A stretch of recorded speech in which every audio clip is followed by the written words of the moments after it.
Oh,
awesome. Yeah, from different perspectives and different people. That's awesome. Well, you definitely came to the right spot. We have a lot of really great guys tonight. And Kari's here now, who's also another guest speaker of ours. Yay! Yay! And we're just waiting for Dimitri, right, Doug? Yeah, I mean, he said he's asked for permission to join, but I don't think you should have to do that if you just click on, right? No, Right? he got the email. Let me go ahead and just forward to him again. But in the meantime, well, like I said, I'm just going to give everyone about a couple minutes to congregate, and then we'll go ahead and start. I'll make sure that he can also join as well.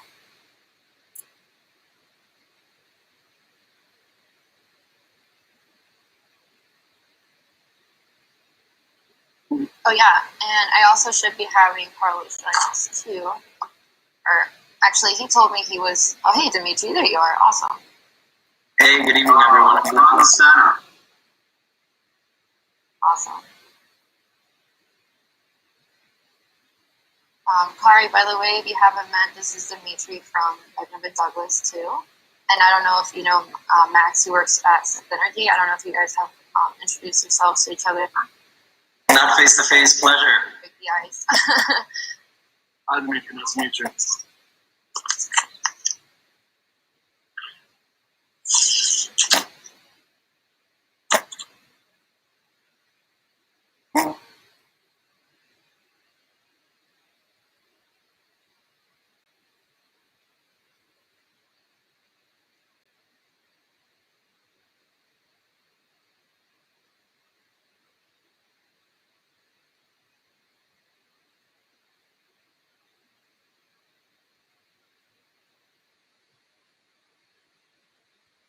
All right. We're going to go ahead and get started if that's okay with everyone. Yeah. Carlos said he's running a little bit late, but no worries. We'll just go ahead and start. For everyone joining us, my name is Bridget Schraeder. I'm from 4 Geeks Academy. I'm the head of partnerships and career support. Tonight at this webinar, we're basically going to be talking about, as a Q&A basically, about what kind of pointers you guys as developers out there can get in order to get hired. It's really crazy how the field is changing right now and how many people are really trying to get jobs themselves. So it is really important, I think, for many of you to get these pointers from some of the best here in Florida. So I want to introduce you guys to the very best, which is Doug Skoke from Benjamin Douglas, Dimitri Alexander as well. They're both from Benjamin Douglas. They work as recruiters there. And actually, Dimitri is more on the technical side himself. I also want to introduce you guys to Kari Perez, who's from General Assembly, as well as Max Ramos from Synergy Consulting. And they're all going to be talking to you guys about different tools and tips that we can get to you guys in order to get hired. So we'll go ahead and jump right into it, okay? So one of the things that I also actually want to start real quick is this little presentation here, so give me 1 second. And I'd also love it if you guys wanted to go ahead and, meet each other via the chat, introduce yourselves there too. We always love to network.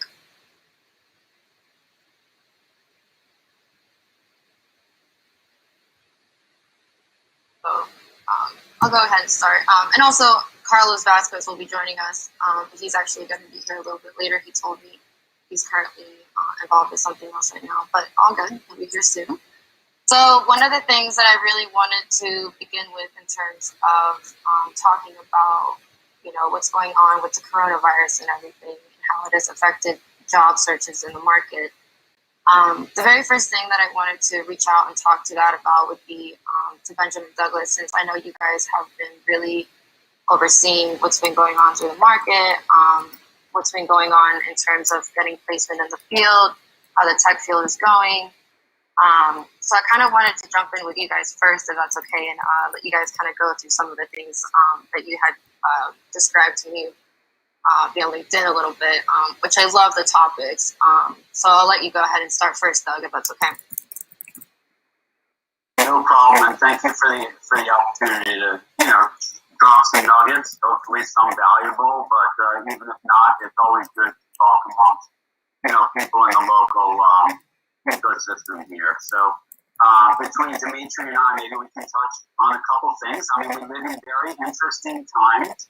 And I know that Max is also, an esteemed panelist, if you will, can relate to anything that we'll talk about here on the recruiting side, because between he and us, our firms are sort of focused on working with hiring partners and managers, companies out in the community.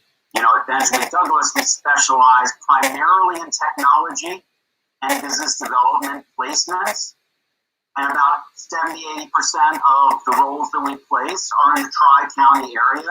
So we feel like we have a pretty good pulse on what's going on, and it has been a dramatic sort of flip on its head, as all of you can probably imagine, since March, where we came into 2020, and it was a candidate-driven market. Big time. So what do I mean by that? Probably obvious. If not, unemployment was so low. The buzzword in the industry is, everybody's fighting for the talent. Candidate driven. Everybody, again, there was more positions than talent available, if you will. Right? Then COVID-19 hits us, and that pendulum has swung all the way in the other direction. So now it's what we call a client-driven market. That's the landscape. So what's happening here is the dynamics have shifted. So the companies that are out there that are hiring, I'm not going to sugarcoat anything. I think the good news is all of y'all that are dialed into this call have a vested interest, obviously, in this space and are probably coming out of phenomenal experiences with one of the great, coding boot camps in town. That's where the future is. So anybody that's on the call, that's geared toward technology and those types of roles, that's where the future is. So what we're seeing is there's definitely been that impact, but the demand is still there. The challenge, which is pertinent to this conversation, is now there's, I don't want to minimize, overgeneralize, but an overflow of talent. So before where it was a candidate-driven market, now we're dealing with a client-driven market. So hiring managers and companies feel as though they have a pick of the litter, if you will, because there's unfortunately so much talent, so many people that have been displaced and are looking for jobs that there's an overflow, there's a surplus, if you will, of talent, which is really why I think that it requires a very targeted and focused approach, and hopefully through the conversation tonight, as it relates to resume tips, LinkedIn tips, perhaps even interview tips, follow-up strategies, the importance of leveraging a network. All of those things are really more mission critical than ever. So from a high-level overview, that's, and I hate the sound of my voice anyway, that's kind of where I'll stop. Perhaps, Dimitri, maybe I pass the baton to you, if you will, and maybe to dive into some of the job searching tips, perhaps. 100%, and thanks for that intro, Doug. And really, what Doug was saying, in a client company-driven market, I think the most important thing here is to separate yourself, right? How are you separating yourself from the rest? And that's really what we wanted to help all of you with today, is really how to separate, really understand how the hiring process works.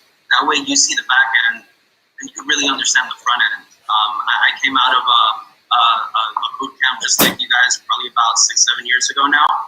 And, from there, I've been in technical roles, and now on the recruitment side, it's a whole different world. And when I came to this side, it really opened my eyes as far as, hey, even myself, right, doing things that I was doing wrong. Just simple best practices and things that we don't know can really make the difference in you getting that job or not. So with that said, first and foremost, we think resume and LinkedIn has to be on point, right? So, obviously with the resume, think about what tech stack you're working in, right? Consider, languages, frameworks, database, all kinds of front end and back end technologies, platforms you're integrating with. Is that Salesforce? Is it, a payment platform like a Stripe or a PayPal, right? All of these different things you want to put on there, because when I, as a recruiter, get a requirement and I get a tech stack, the first search I'm going to do in my database is a tech stack. And if you have, Python with a GCP backend, and you're working with MongoDB, and you're doing integration with PayPal, and there's 100 folks in Miami that are doing that, I'm tapping up those 100 folks. So the question is, if you have that experience, do you have that all listed on your profile? And that's what's really super important, especially for that exposure. So that way you're not only applying for jobs, but you're having recruiters chase you, right? To say, hey, I have this job, I have this job, I have this job. Obviously, it's a good problem to have, especially coming out of school. So outside of that, in terms of I really wanted to cover the importance of those keywords, right? Again, sort of, with how we search as recruiters or even in HR, a lot of it, is through keywords. There are technologies and certain experiences and verticals that, we look for, but these keywords are ultra crucial. Think of a photo on Instagram, right? If you put a photo with absolutely 0 tags, it's not going to get that outside exposure. Whereas if you put 50 tags, you're going to get a lot back, right? So, that exposure is super important. I know a lot of folks, especially in development and programming, really don't like cluttering their resume, and that's totally fine. Don't feel the need to, put huge blocks of text and everything else. But you could add a skills and technologies section at the bottom of every job tenure, or even at the bottom of your resume, with just some extras. And these extras could be that little bit that get you that extra bit of exposure. And I know Doug had also some recommendations, around that, the resume and, formatting and spelling. So I'll pass it on. And I also want to be very mindful of the smarter folks that are along with us. The only thing I was going to add, to that is the importance of these days the applicant tracking system, the ATSs, and what these do. And for those of you that are on the call tonight that are already, are deep into job searches and have applied to jobs before, these ATSs, keyword optimization is absolutely critical with these things. So what I would recommend is maybe a hack is, there's a couple sites out there, maybe I can put it in the text box, like SkillSyncer and JobScan come to mind, where you might want to utilize these services, and they can do a sort of side-by-side comparison where they will help you. I think it's free, at least the first time, where you can do sort of what your resume is in the current view versus the job that you are applying for, and it will help you with the optimization piece with all kinds of AI and that stuff. But the ATSs and getting through the ATSs is a key component of job application. I'll put those two sites in the chat box right here.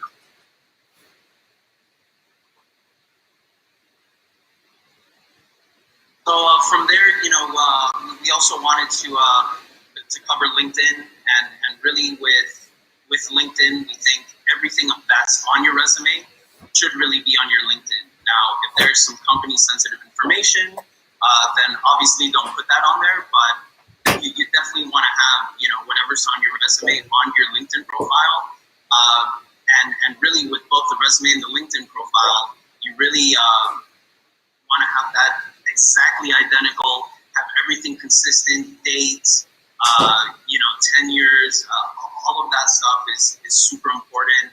I'd also say profile picture is definitely important. A picture says 1,000 words about something. So that's also great, and it doesn't necessarily need to be a professional photo. Even the new iPhone, for example, can take really good pictures with whiteout or blackout background. So you have that as well. But you really want a nice picture, shows your personality on there. As far as attire, the Silicon Valley look is in, more of a casual look. You can do, something more formal as well. That's all fine. But you definitely want to make sure all those core technologies and those keywords that I'm talking about are on there.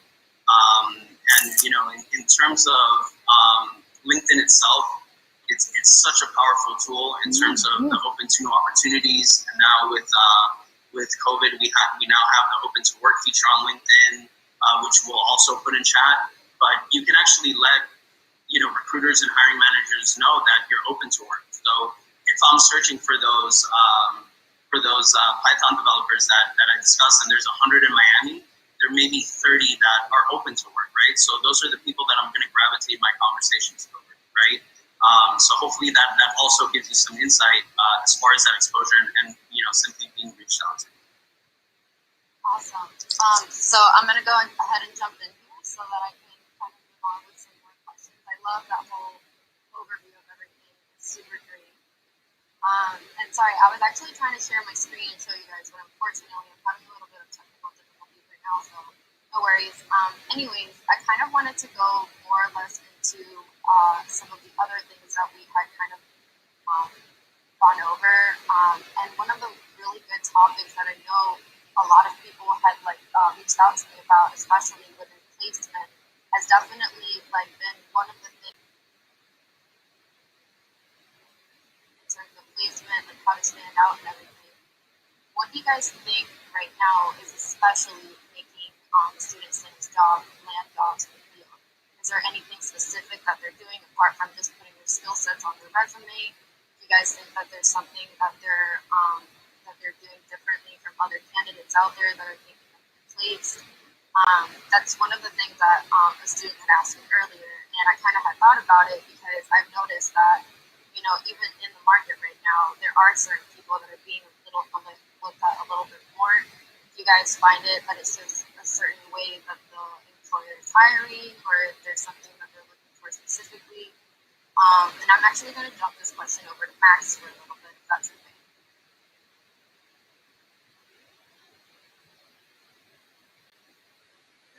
I think honestly the biggest things that get students hired, at least my personal opinion, is two things. One, most common denominator stuff.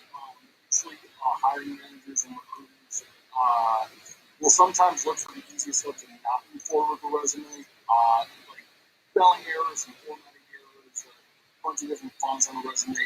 Kind of says a lot about a person without really saying anything. And I'm kind of a stickler for that kind of stuff. I try to fix up resumes when I need to, if necessary. But I know that a lot of hiring managers won't even look at second glance at something that has like 2 to 3 different fonts and different sizes of the fonts and all that. So formatting and styling out your resume properly is going to at least get you a more in-depth look, because they'll go inside if they think it's a hot mess. Secondly, I think when it comes to someone coming out of school or coming out of a bootcamp, I think trying to show that they've actually done work for someone outside of like an educational setting, outside of a bootcamp or a university setting, like they've actually done work, even if it's for a small company, an SMB, or just like even if for your buddy, but you pay me something to do his website, if it's something that you can actually show as it comes from the pudding, it goes a long way, I feel, because sometimes when it comes to people who just went out of a boot camp or come out of college, it's a lot of it's conceptual, a lot of it's very theoretical, or you may have the actual skill set that you utilize it, kind of thing. So having somebody just give you an opportunity, you can find it, it doesn't matter how big or how small, could go a long way, because it shows you others, I've done it for someone, and because they've asked me to, and they've paid me to. And I also kind of want to ask this question over to you, Kari, because I'm so sorry I didn't mean to have you so quiet over there, but I would also love to hear your opinions on the same question. What do you think has really made a certain candidate stand out right now in the field? Or what do you think has really made candidates stand out right now in the field? Especially because of how many changes there have been, how the pandemic has affected, of course, job work, work from home, etc. And I kind of wanted to ask you the same thing as well. Yeah, absolutely. So, developer coming out of a boot camp, you need to take time to learn a skill.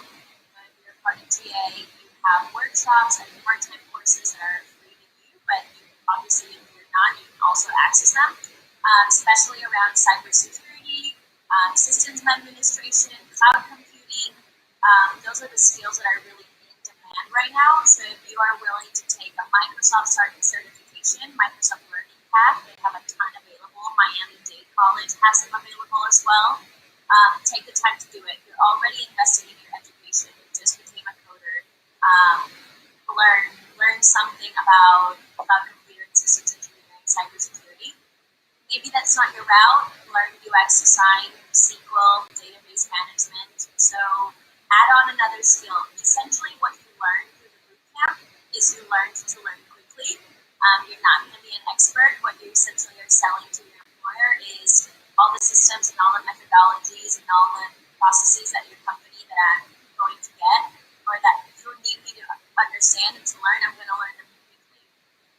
That's number one. We are almost forcing our graduates to take either UX, data, or cybersecurity, Microsoft Learning Paths with the partnership that we have with them. Number two, networking.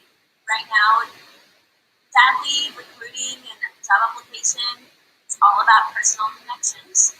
And so if you're not already talking to a recruiter or an outcomes coach like Bridget, there are 2 platforms that I'm going to drop in the chat for a second for networking. One of them is called Dribble, which we really love and enjoy at TA, and the other are professional organizations around Miami or or maybe even for like Latinos in tech or Black in tech or designer creative mornings, you need to be going to events and you need to be talking to people. You need to be genuinely connecting with them through LinkedIn and saying, hey, I really enjoyed talking to you. I really enjoyed hearing about your company. I would love to be connected and hear more about what your strategy is for the future. So outreach, you need to almost like over outreach and make sure that it's genuine, but make sure that you are continuing to put yourself out there in front of people's faces. So I will drop those links as well to Maria and Creative Mornings and anything that's on Refresh Miami, essentially. And then finally, I would say understanding that you are not junior talent. You probably have 5-10 years experience in some other field, but learning how to tell your branding story of how you're going to bring those that experience into the new job. And so maybe you were a waiter before, or maybe you were a lawyer, and so how are you going to include those assets in that skill when you're presenting your information, whether it's to the recruiter or the hiring manager or to the HR professional. You probably are overwhelmed because you're going through the bootcamp and you just learn so much, but taking the time to talk to a career coach to learn how to tell your branding story so that you're not junior talent, because you're probably not. And so leveraging that experience that you have and connecting that to industry. So if you're a lawyer, you work for a startup that's doing around legal work, or maybe a company in the legal department, I don't know, and getting creative on how not to be junior, because you do already have that experience.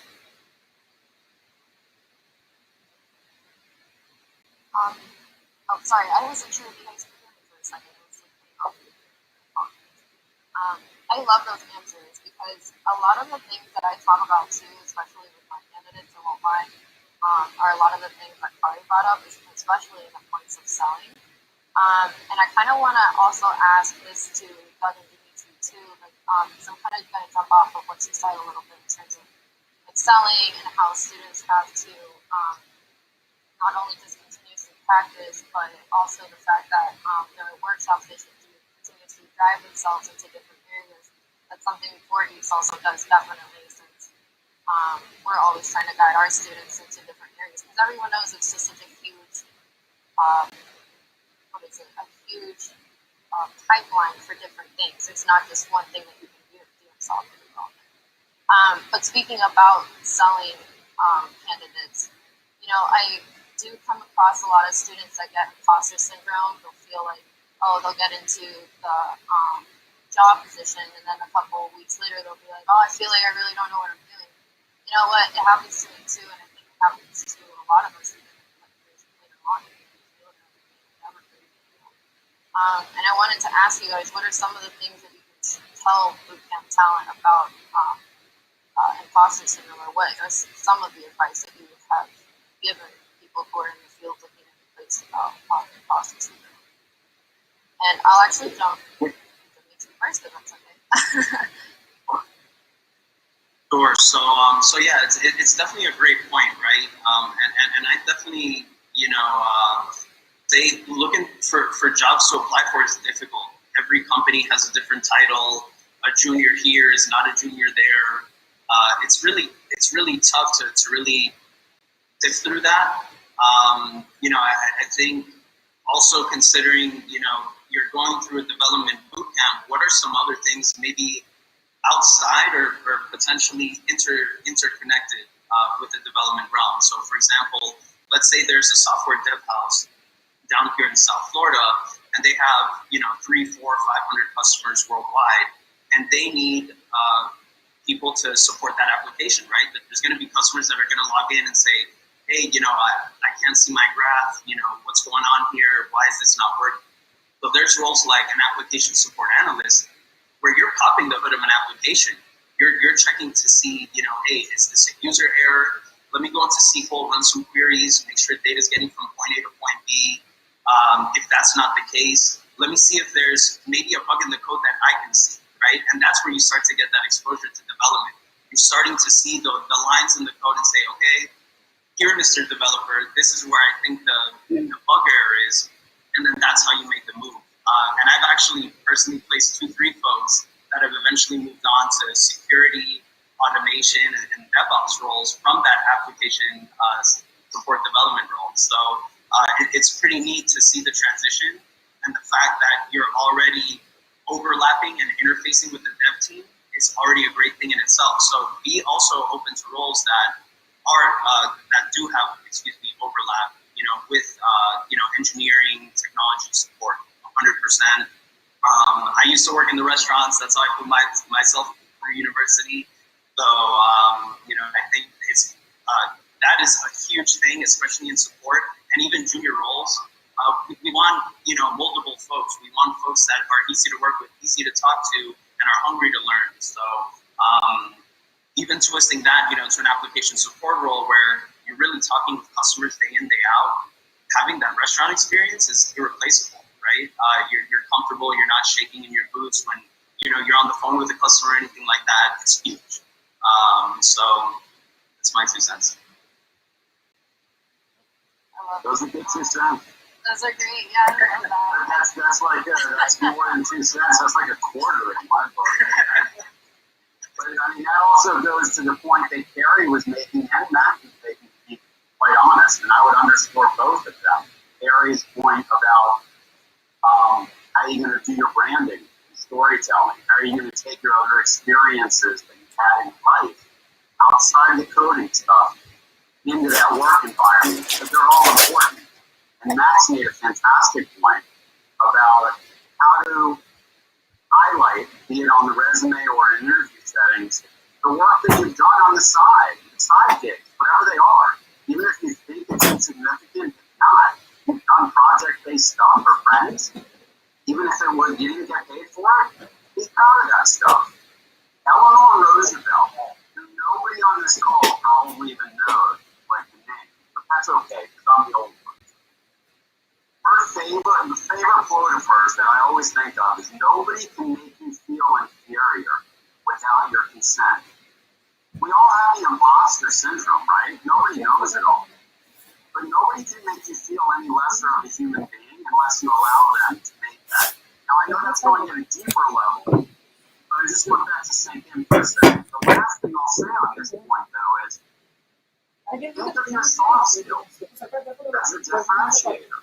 Because aside from just the coding and the tech experience and the tech stack that you're familiar with, employers are really looking at the EQ, the emotional intelligence also, the fit within the organization. So if you feel that you're lacking in some degree in terms of practical experience, then emphasize what you're not lacking in life experience. How coachable you are, right? What a great team player you've demonstrated to be. How you're the person at board games or General Assembly that everybody would go to when they had questions, and you helped them out, or you were the team lead on the project. These things are very, very significant. I'm telling you that from a hiring manager's perspective. It goes beyond just the tech skills. Think of that as well. What you may be lacking in that, maybe you're more than making up for in your life experience. And that should come through in the dialogue you're having with these companies as well. Mainly how coachable you are, right? Are you somebody that takes instruction and constructive feedback and runs with it? And if you are, be sure that some of the references that you have ready to go these interviews and speak to those qualities. That's awesome. That's my 2 cents. So I totally want to keep going, but I actually have to interrupt and tell you guys that Carlos is actually not always seems. But next time, I'm sure he'll be here. He told me to tell you guys that he knows that there's enough recruiters here to give you a million tips if you guys wanted. So everything's good on there. Anyways, so I wanted to continue. I don't know if you wanted to say anything else on top of that, Max, or okay, perfect. Sorry, I didn't want to interrupt. Go ahead. Go ahead with Doug was saying about those emotional personality skills. I think the biggest thing a lot of employers are looking for now, and software developers is someone who can be client facing, who can give like a presentation. Also, realize that a lot of the work that you're doing is part of the team. So like maybe brushing up or learning about like agile technology or waterfall, whichever. A lot of shops use one or the other, a little bit of both. Learning a little bit about what PA does, what a project manager does, what a product manager does. Like either you take the certification courses or you just brush up on it so you can know that when you're part of the team. What is this guy talking to me about? What is he doing? What is his job supposed to be? So that you know that you're not just going to be going in and coding. Like you're going to be a team player, giving information, translating things for the BA so he can go to the marketing team, the business team, and then he's going to come back with the requirements that you're going to need to get the project to the next step. And just learning all those little things about not just the back end or front end of your coding, but also the back end and front end of the project itself is going to take you further when you're interviewing, when you're posting on your resume, and you're actually working. You're going to really come to see the benefits of learning the 360 of what your career really can become both ahead of time. Bridget, I'll say something about imposter syndrome. I've been asking this question to every mentor that I've ever had, and I constantly ask for leaders at TA as well, or any professional. And the answer is it never goes away. Also, so you just learn to understand why you're feeling it, and the common theme I have heard from all of them is preparation. That's the best weapon against imposter syndrome. So before you go into an interview or a meeting or just a conversation, take the time, if it's the 30 minutes before, block them off from your calendar, and make sure you're reading up on the company, the person that you're talking to. You're doing a little stalking around like where they've been, who they work for, and obviously if you are interviewing for a job, the strategy, the latest press release that they sent about their growth strategies or the new product that they launched and how you can add value to that strategy. And so if you're feeling imposter syndrome, it's because you need to do a little bit more reading. Obviously, it has some other internal reasonings as well, but to combat it in a professional environment, take the 30 minutes before and just read up on the person that you're going to meet. I love that one about product. That's so smart, part. Like, I've never actually, that's very smart. I've never thought about that before, and I love that tip. I'm going to use that. I love that too. Because for real, I've never, myself personally, even when applying, for example, that's not something I've thought of. Definitely in terms of like reading up and everything, I definitely agree with, preparedness. That's so important. You wouldn't believe how many times I've seen it happen. But I think that about product is awesome. I'm sorry, Max, were you going to add something as well? Yeah, well, one on preparing yourself for interviews, like just if you're doing a phone interview, you know the name of the person you're interviewing, look up their LinkedIn and see a photo of them so you can imagine them speaking to you in front of you. Because a lot of times a voice on the phone doesn't mean anything to us unless it's like Bridget, when you and I speak on the phone, I know what you look like, so I imagine you speaking to me, so it's a little easier. If you're just speaking to a voice that you've never seen this person, it's a little more robotic. But further to what Carter was saying, the imposter syndrome, I feel like also happens a lot of the times. Even when you start a job and you've been there even for a few months.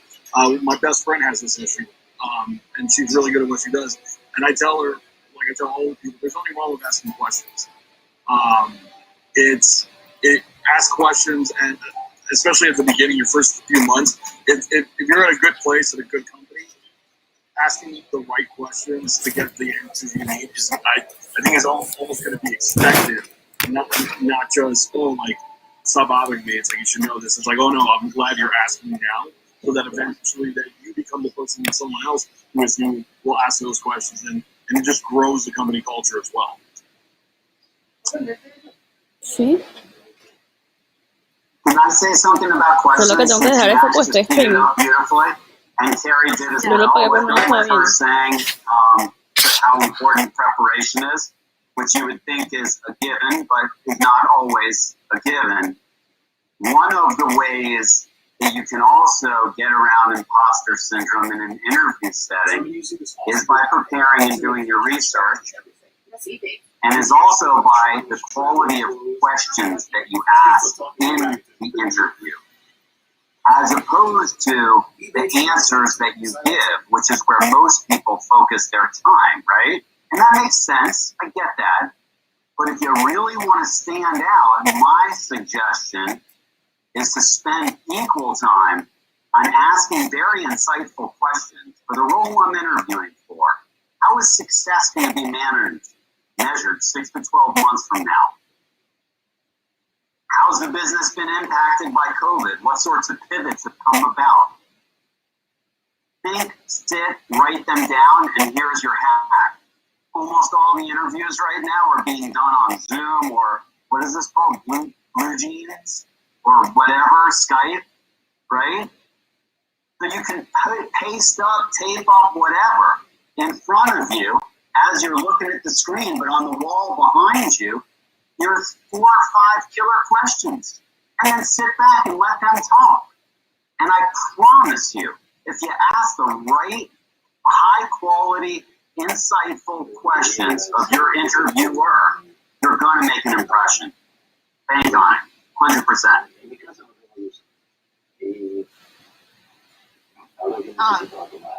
I love the questions that people, I think people really, and especially that part, because you're 100%, I've seen it happen too, where people don't really prepare themselves for what the position is really for. Like they just go, they get the interview, but they don't really say, okay, like this is how much I want to make, this is what I want, what kind of, like all those kinds of things, benefits included, for example, just to get like it, just, you know, off the top of my head. But I wanted to actually go a little bit more into, and I love how we kind of piggyback just like from the beginning.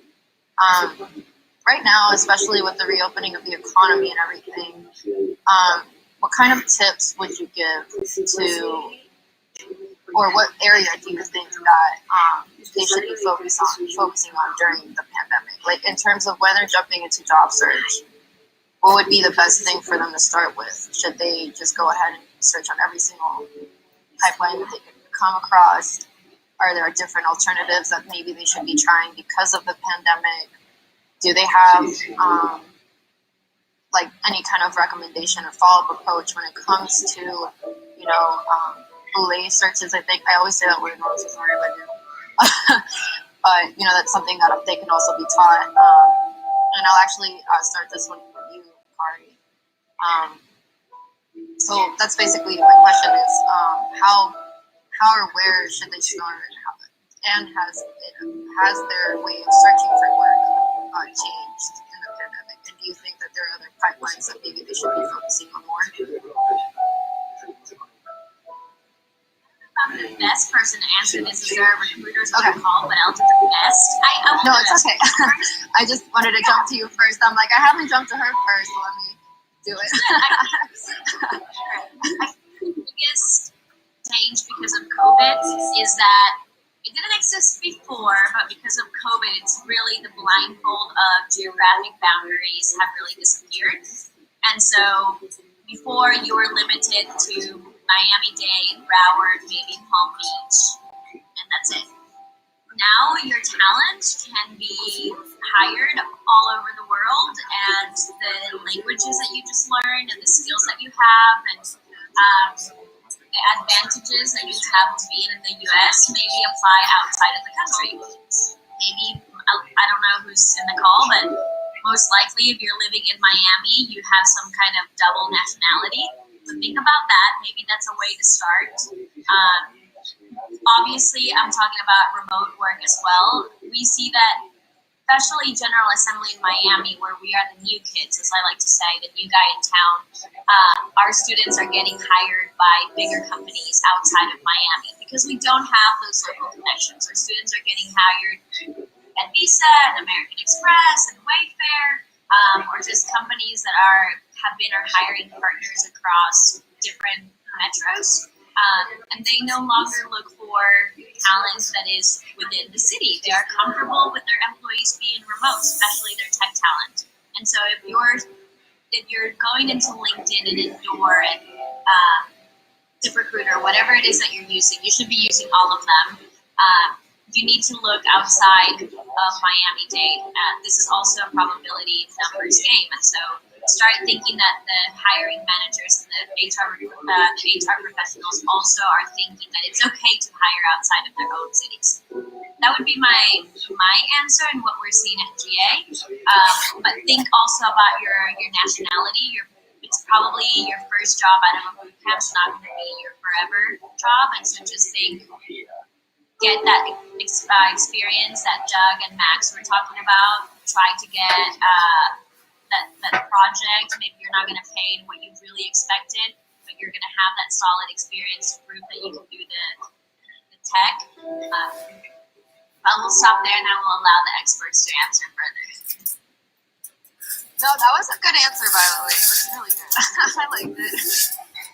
Thanks.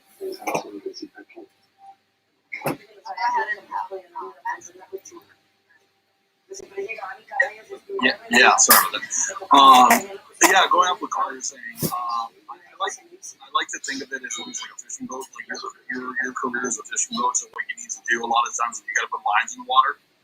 There's not really a maximum number of how many lines you can put. Obviously, like Ari said, like ZipRecruiter, LinkedIn, all of the job sites are always a good idea. Especially because after one time, it's pretty easy just to update your stuff. And then also working with staff. There's plenty of others if you want to research. Just in the Miami area alone, there's dozens. Or if you're relocating, like hotspots like Atlanta, Dallas, LA, Arizona. If you're up for it too, like research what the market's out there are like, and just reach out to staffing agencies as well, because what's the worst that can happen? You're in a database and someone could call you up on a job, maybe not now, but someday in the future, in a few weeks, they'll be like, oh, we finally got a role that's a perfect fit for you. Reliably, we were able to have a conversation already, that they can just go ahead and move you forward in the process. And it's another lead in it's another line in the water for you to eventually catch that fish you want to job. 100%, and I definitely agree with what Max is saying. LinkedIn, Dice, ZipRecruiter, Monster, Indeed, OpenStack, all really good. I know there's another one, Angel.co, where a lot of companies also advertise. These are really good companies, and a lot of them look for that junior talent straight out of school. I think also reaching out to agencies is a great idea. If you're reaching out to 20, 30 firms, Max may have a junior role, but I may not. So, you want to have those relationships. So that way, when that role comes in, Max can give you a call and say, hey, you were the first person I thought of, right? And that makes our job easier. And also reaching out on LinkedIn, if you're applying to Amazon, see if there's any, if you're applying to Amazon in Miami, see if there's any regional HR managers, see if there's anyone that has that affiliation with IT, and make a quick introduction to say, hey, I'm interested in the role, I applied. Is there anyone that you recommend I can reach out to? Are you responsible for this role? Just a simple 1-2 liner can make a big difference, right? And for someone like me, when I post a role, I have someone, land in my inbox, you're making my job easier, right? And while I'm searching, I'm going to get this message and I'll say, hey, this person looks great. Let me give them a shout. So it's also, little things like that that go a long way. But I think having your profile on all these different databases is going to give you so much exposure, not only from agencies, but also from organizations. Also keeping in touch, I know a lot of you are saying, network, your alumni, whether it's high school, university, tap into that. See what companies people are at now. See if there's any intro that you can make. And even if you see a role that maybe you're a year out of that experience range, reach out anyways. See if they're maybe open to an internship or a 3-month contract to try you out, something hourly. There's so many ways you could skin the chicken, but of course you never know if you don't try, right? And really it's a numbers game. It's all about stats. I think everyone goes through this. No matter how good you are, you're going to apply to 10, 20, 30, 40, 50 jobs. and you're only going to get, an X amount of interviews out of that. So it's about keeping that consistency as well, I think, and that's where people get discouraged. They may go on and apply for 30 jobs in one day and expect to get a job out of that, and sometimes it simply doesn't happen. Us as recruiters will speak with 100 people, or we'll see 1,000 resumes, and maybe 5 or 6 are right. So it's all about that numbers game, and there's always going to be some variance in there. But I always say to reach out 100%, see who you have any mutual connections with, see if you can get in front of them, and that definitely is huge. If a company has 50 applicants and you got the introduction because someone that works at that company told the HR manager, they're probably going to speak with you first. So that's also something that is worth its weight in gold. I think also when you're searching on these job boards for positions, the filters that you use, right? Check out internships. Look at what companies are hiring for interns. Look at what companies are hiring for mid-level, entry level, right? All of these things are super important to see, and it'll also allow you to get a gauge. And I may be repeating myself here, but going back to the university, see what companies are hiring out of universities, like an Ultimate Software, Citrix. I'm drawing a blank on a couple company names here, but there are some big companies that hire a lot of local talent that want that talent straight out of school, and they want to mold them their way. They want to put them through their training and leadership programs, and you'll be exposed to engineering, project management, security, infrastructure, and so much more.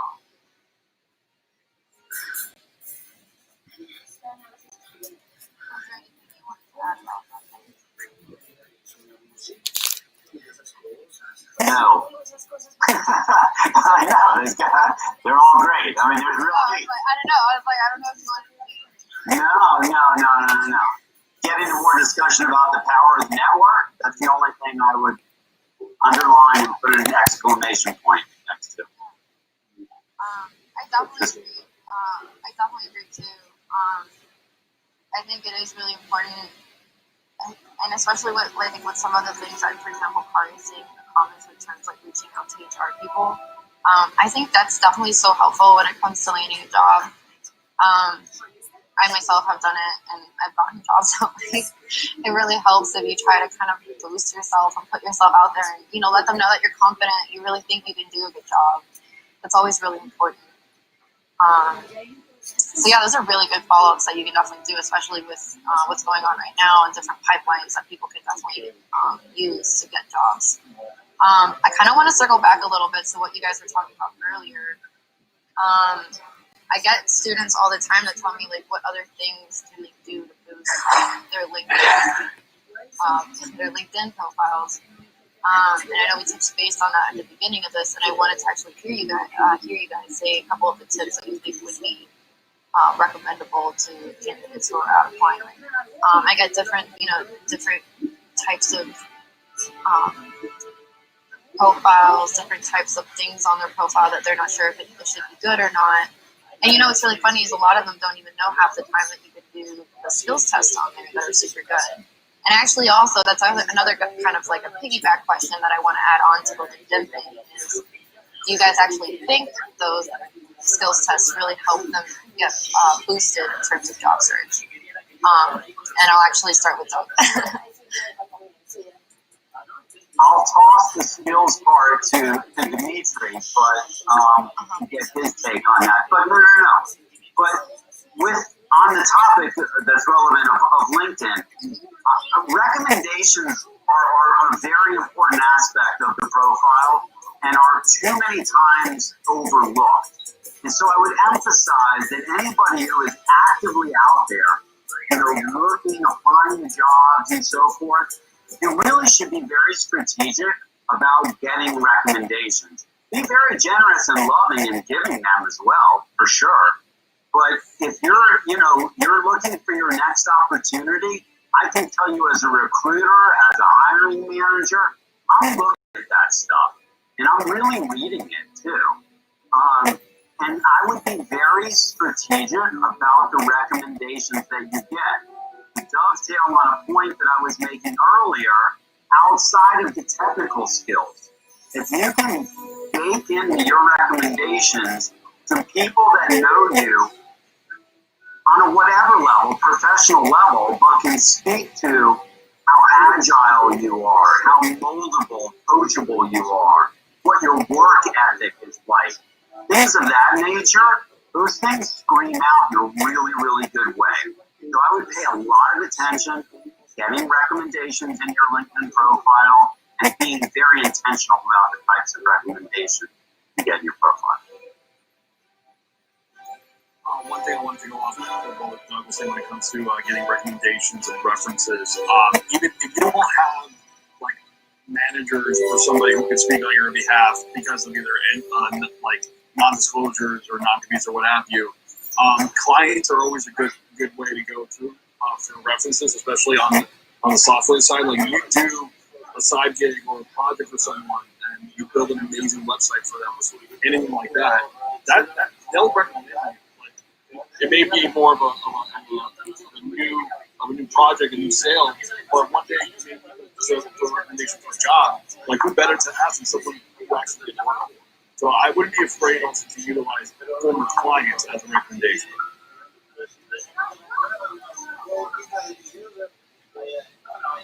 Right? Is there something that you would like to add on? Yeah, so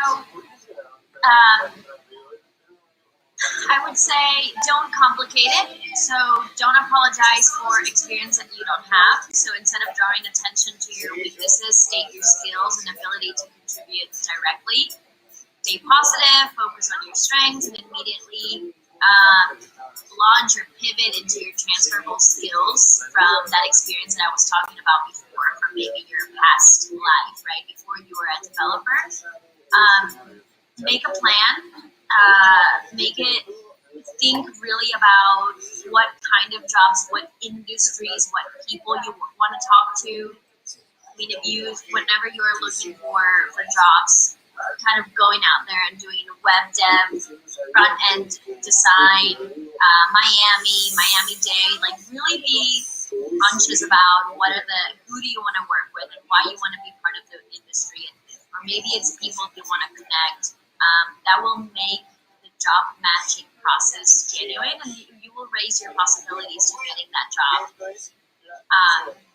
And I would say the last thing would be,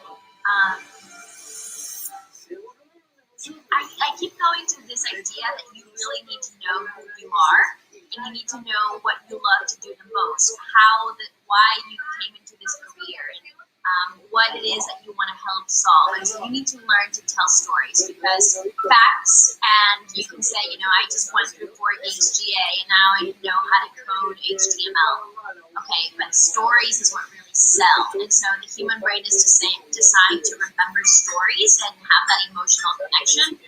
And so when you are interviewing, you need to practice telling a story, not just presenting data and presenting that you know how to code.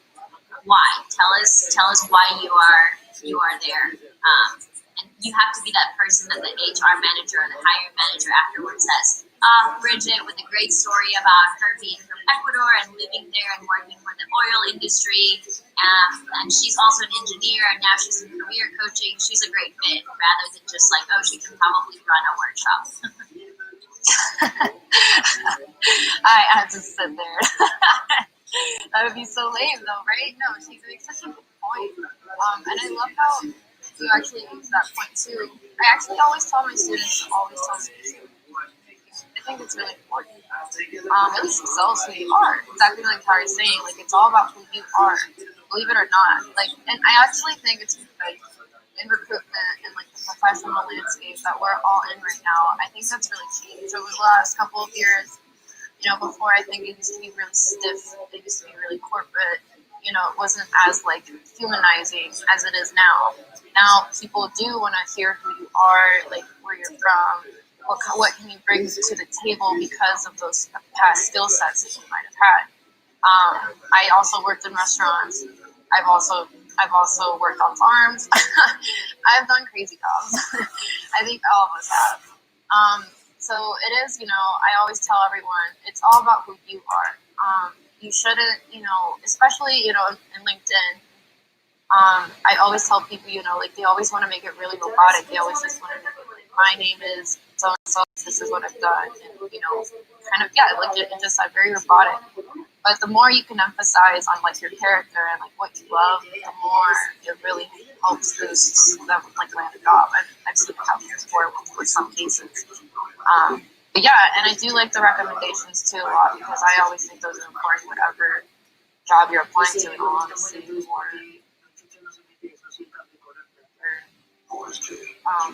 outcomes you'll have for yourself. So I do, it's a great points. I love those. So I have another question I did want to ask you guys. What other things,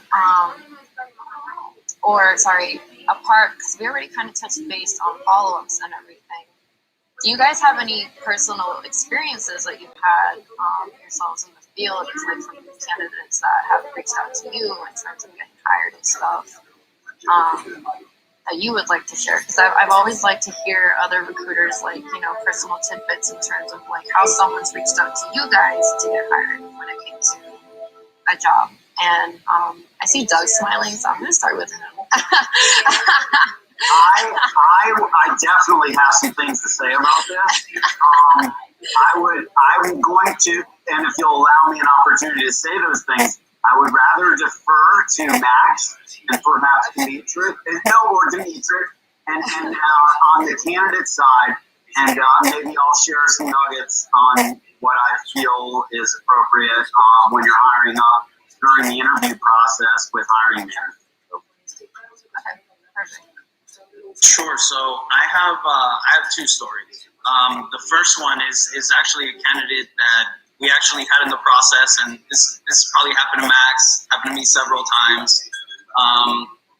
We had a candidate go through an interview process, 2-3 rounds. It went really good, and it got down to that last interview, and that last interview they had asked one particular question on a specific technology. And they're like, hey, what's your experience with this? And they could tell that he didn't know it and he was just, putting out an answer. And it turned them off, and they said, look, if he was honest and said he didn't know it, we would have hired him. We just don't like the fact that he wasn't honest with us. So you want to be honest, right? And say, hey, I don't know this, but I understand the concept and I want to learn, right? So that's rule number one. Honesty is the best policy. And that's with compensation, that's with skill set, that's with everything. I think that's huge. Another one was just an example I've had, and I do this all the time with people who reach out that I may not have a relevant role for them. And I just send my email and everything else to everyone in the chat. Feel free to reach out. But I've helped friends, family, people that, random folks that reach out to me on LinkedIn. I'm more than happy to help you guys. I had a friend who was he was doing film as work to pay his bills, but he was doing a master's in information technology. So he had zero IT experience, but we put a profile together as far as what he was doing in his program, right? In that master's, just like you guys would with your bootcamp. And he actually started working for GE, and that was the first role that he applied to with all of these best practices that I told you guys about. So it could be those little things, but that's also another company, GE. Down here, they have an office in Coconut Grove.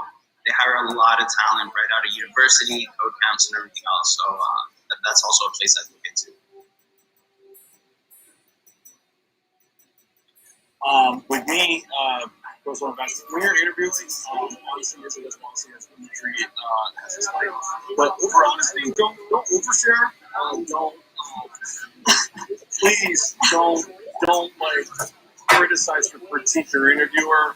I had a person who straight up was going to get the job. She was going to walk backwards to get the job. And then she kind of overly criticized and basically critiqued the team that she was interviewing for. Because she just took what they had said that, we like to challenge each other here. She took that to, let me go ahead and go after this team now before I even start working. So as comfortable and friendly as a conversation could be in an interview, sometimes people can sometimes start talking in an interview, like they already work there, and you want to be mindful of that. Be professional the whole way through, almost like a first date. You really want to at least that first part. I do equate a lot of recruiting and getting hired to dating someone.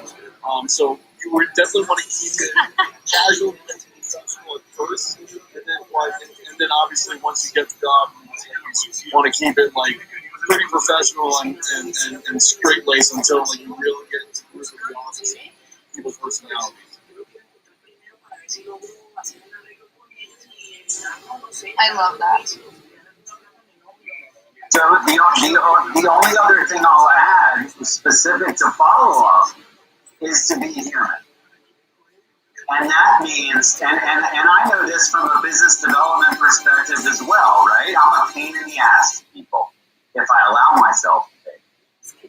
But I don't. Because what I do is I get their coaching. What's appropriate? What's the appropriate cadence of the follow-up?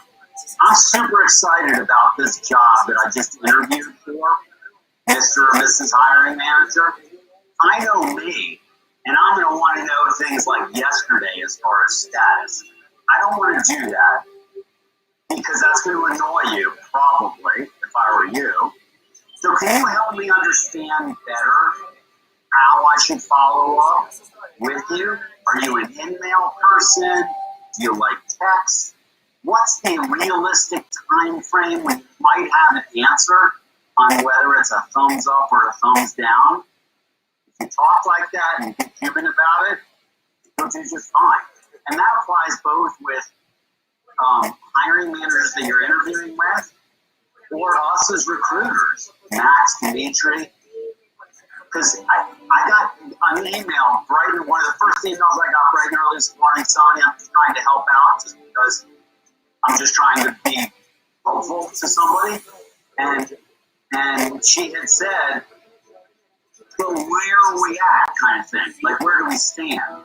And that was on me, and I felt bad. Because what I didn't do was establish what those realistic expectations were when I said I would try to help her out. So I sort of reset that this morning, but that's all follow-up. And what I said to her is, I'm so sorry. We currently don't have a job that we're working on that's in alignment with what you're looking for. I should have made myself more clear when I said I would help you. Things in our world tend to change all the time, so you never know. But what I would do is I would, recommend that you look at some of the other recruitment firms in town that have their jobs posted, blah, blah, blah, blah, blah, right? So that's all I'm saying. As it relates to follow-up, and I'm sure Max has his war stories, you don't want to be the person that becomes a pain in the ass to the person that's trying to help you, if that makes any sense. I don't know if Dimitri or Max wants to explain, but it's probably a pretty important point. For sure, yeah. I think, knowing when to follow up, and even in your interview, saying, hey, when can I expect to hear back? What are your guys' thoughts? All of those things are super important, questions to ask. As far as the follow-up, I definitely always recommend after your interview, send a thank you email. Make sure it's spell checked and everything else. If you're working with a recruiter, run it through them first, or even run it through one of us. We're all connected now. So, cheers. If you guys ever want, any opinion, like, hey, this is what I'm thinking of sending, get a second opinion, right? But you want to make it short and sweet, straight to the point, not too much fluff, and have that cadence. Hey, is it okay if I follow up? So, is it okay, if I follow up in 2 weeks or whatever that is? But yeah, that's definitely always nice. But I think the email after is definitely important. You have that open line of communication with 3, 4, 5 different folks. Awesome. Oh, I'm sorry. Was there something you were going to say, Max? Because I was just going to open it up to audience questions. But if you want to go ahead and go ahead. Yeah, no, go ahead. Like Dimitri was saying about the email, I think, and also with the interview itself, I do firmly feel that you interview a company as much as they interview you. So you are within your rights to ask towards the end of the interview, hey, what would be the next steps in the process. Like you would hope that they have an answer for you about like how they're going to work the next step with you or if there's anybody they're going to be trying to hire. And then when it comes to the thank you email, obviously spell checked and properly worded, or send it to your recruiter if you're working with a staffing firm so that they can send it over to their clients and the client can directly see it. Just you want to wait the right amount of time. You don't want to do it immediately as you're walking out of the building. Maybe when you drive home and you get home and settle in, or the day after, I think it's more than fine. So it stays within their minds fresh, but it's not so soon afterwards. It's kind of like you want to know something already. It's like, give it a second, dude. You'll get it. I think proper timing is really big. Before I open it up, do you have anything to say? I don't want to speak though. Okay, perfect. Yeah, if you guys have any questions, you're more than welcome to ask them now. Anything in particular that you guys are looking for improvement or something that that you've been struggling with? This is definitely the right time to ask, and especially with the group of people that we have today. So you can do it through the chat, or you can do it via the mic or through your mic. It doesn't matter. But I see one from Yasmin Utrera. I hope I'm saying that right. I'm a 32-year-old journalist who's pursuing career choice towards the technology field. For me, it looks like my actual career is going to relate to the web development world. Do you guys have any advice for my particular case? I'll start. Yes, absolutely. Media is now more digital than ever, and media companies are struggling to find talent that can understand both sides, the user experience, the importance of local news, the importance of the way that media should be portrayed, and it's all digital. It's all, is it an app? Is it a newsletter that comes up to you every morning? Is it a specific newsletter that you have to build? Are we going to do online webinars, and how are we going to distribute the news? Is it citizen news that people connect through your profile, and instead of having one reporter, as many? And all of that has to do with data, and all of it has to do with user experience, and all of it has to do with coding. And as soon as you make that change, yes, ma'am, you are going to provide so much value because you understand the industry so in depth that if media were to pick between a developer or a UX designer that has never worked in journalism or yourself, like it's a no-brainer. And so we see a lot of, actually one of our biggest hiring companies here at General Assembly is Viacom. And that's because their media channels, everything is going digital. And so they hire talent all the time. But let's say that you want to pivot away from journalism. I also think that the skills that you've been able to learn from research and writing down factual information and quality control, that applies also into development, into UX design, or into data science. I don't know enough about you, but absolutely 100%. I think that the life skills and the professional skills that you have can translate to tech. And I would venture to say that you would be a top candidate right away because of the balance that you will bring to the role. Actually, I used to work in media myself, so I know that transition. And yeah, like Hart was saying, it's like it is those like little writing skills, the media-based things that you know how to like code the video and stuff and embed it into the website perfectly, but like you know about how to create content, you know how to like make it more shareable, more viral, like how do you know how to get there. And it is somewhat scary sometimes to switch over to a new field that you think may not have anything to do with what you were doing, but because of the fact that like finding information, like finding out facts and researching is part of what you've already done. I think you're going to be more than fine because of the fact that you've already done that. Now you're going to go towards something that you probably have a passion for too. You probably have a passion for coding, and you already have this skill set ready in your back pocket that you're going to be able to utilize to further your career in that.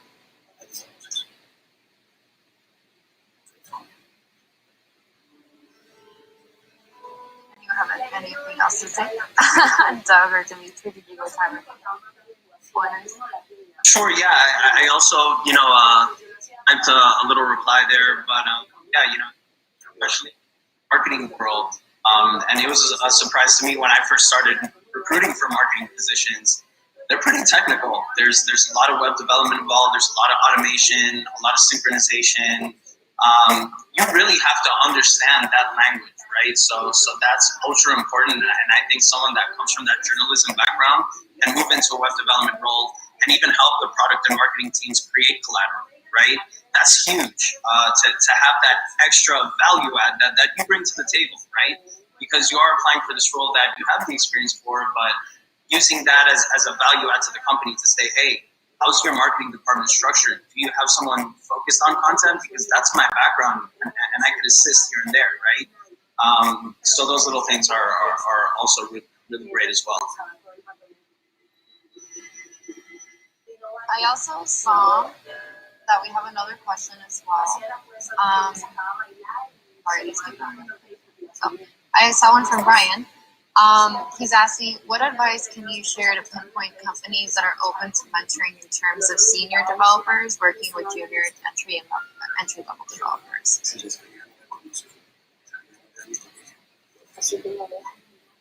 So typically we'll find this in startups where there's a lot of, we find this ourselves, smaller startups.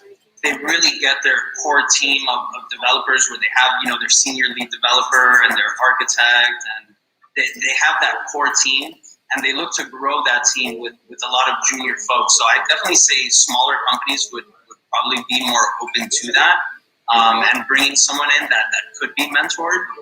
But at the same time, there are other companies that say, hey, we're a small company and we need people to get up to speed.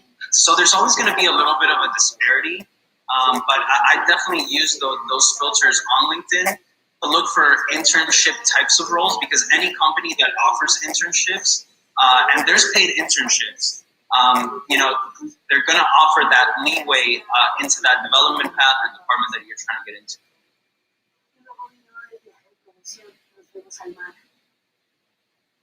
I've actually heard of a lot of companies, even the larger ones, Fortune 500, they have like a mentor-mentee model, especially for the more entry-level junior positions. Because I feel like most companies want to hire people that want to stay there and grow within the company. It's more beneficial for the company and honestly downright cheaper to keep someone and grow that person within, and they learn as they go instead of having to hire someone new for every single position. They rather have someone grow within the company and bring about that the internal culture. So a lot of times they have built-in programs for people who are starting out in the company, and a lot of that has to do with pairing them with a mentor and helping, and that person is going to be directly tied to that person to help them learn and grow and mature within the company. And I think it's a model that a lot of companies are starting to really utilize. I would just add to that, Ryan, that is a great question to send through LinkedIn while you are job, so we'll have a great answer, or you will figure out if, hey, maybe we don't have it all and it really sucks and that's not a company you want to work for. So you're doing your due diligence, you're feeling prepared, so when you go into the interview or when you have to write that cover letter or you need that quick pitch to make you stand out, it will be like, hey, I've talked to 50 companies and I want to work for you because you have this program and I'm really thrilled about it. So take that same question and take it to them.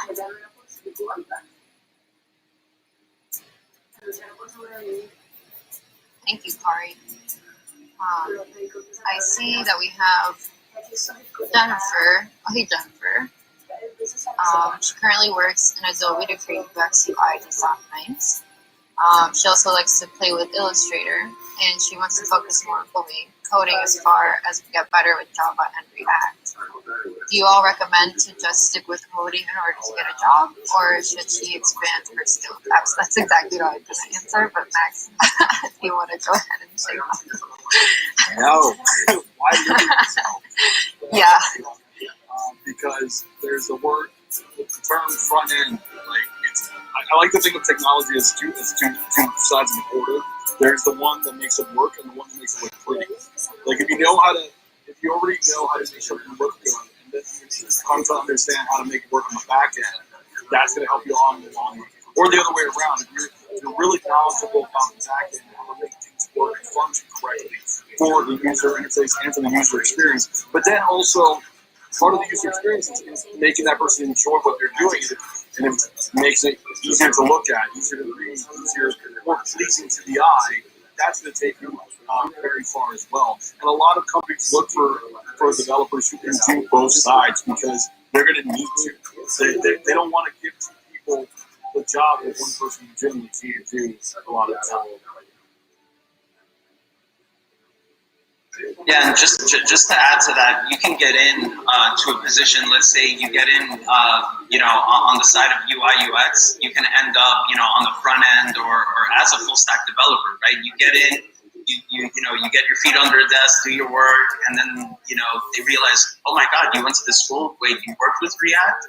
Oh my God, let's start working on it, right? So it's those little things like that too, where it's just a leeway position where you can get in on, even the graphic design and start that transition over as they see that you have that skill set. Because, even if you don't have that full foundation, the fact that you're already in the organization, your culture fit, you work well with the team is going to be huge because there's going to be team members that are going to want to help you. So that's also something that, I think is really good. I had a friend who went in, he studied graphic design at went to a coding school, started in UI UX, and now he is a front-end developer working with React, day in, day out. So just another story of, hey, one position can lead you to another.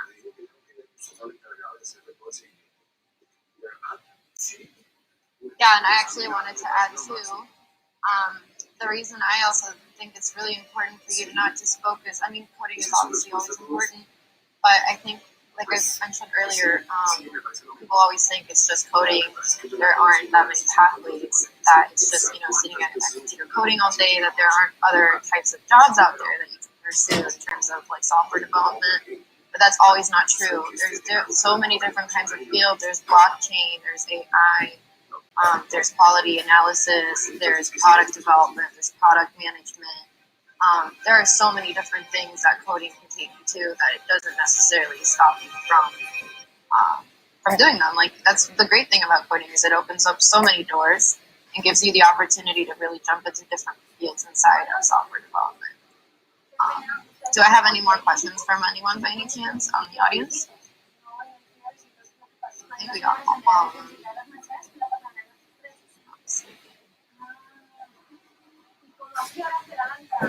Awesome. Before I close out, I just want to thank you guys again for joining us. I really appreciate you guys always joining Academy events. And it's always really great to work with all of you. I love all the answers.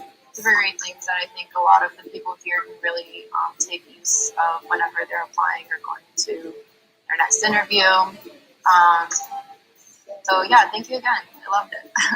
And again, if you guys have any more questions before I close out, if not, I also wanted to say, if you guys have any upcoming events, like I don't know if Kari has anything, if you guys have anything you want to talk about, you're more than welcome to before we actually end.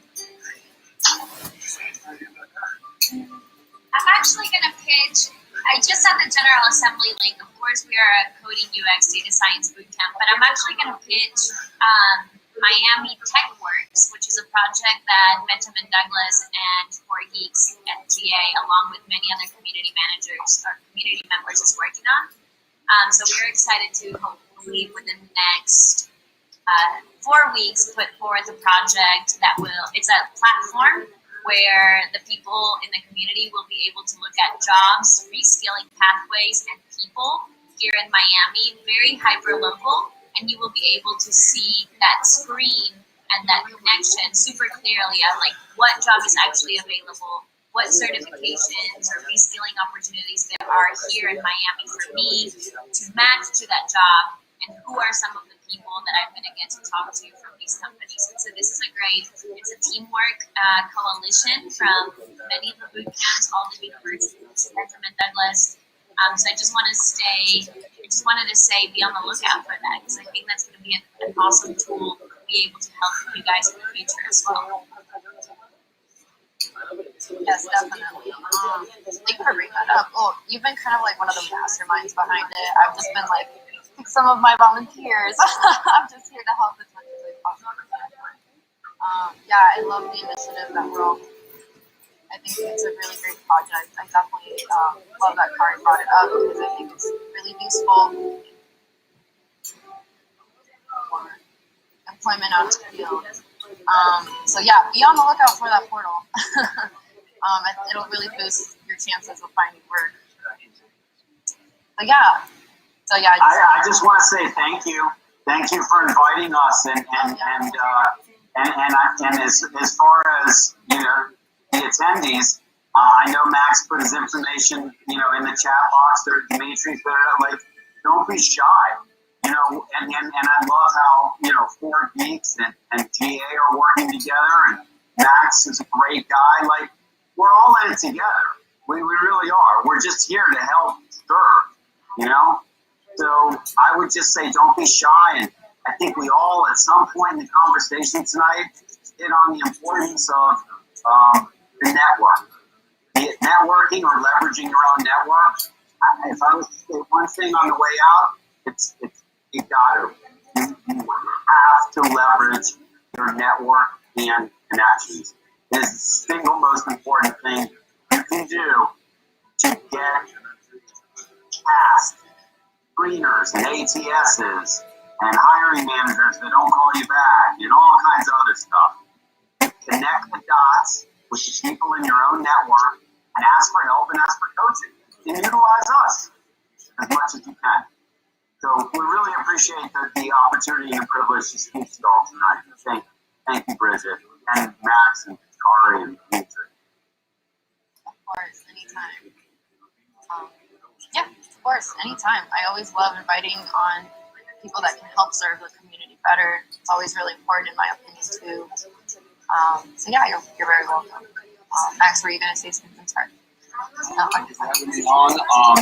Please reach out to me via email. I posted it on the chat.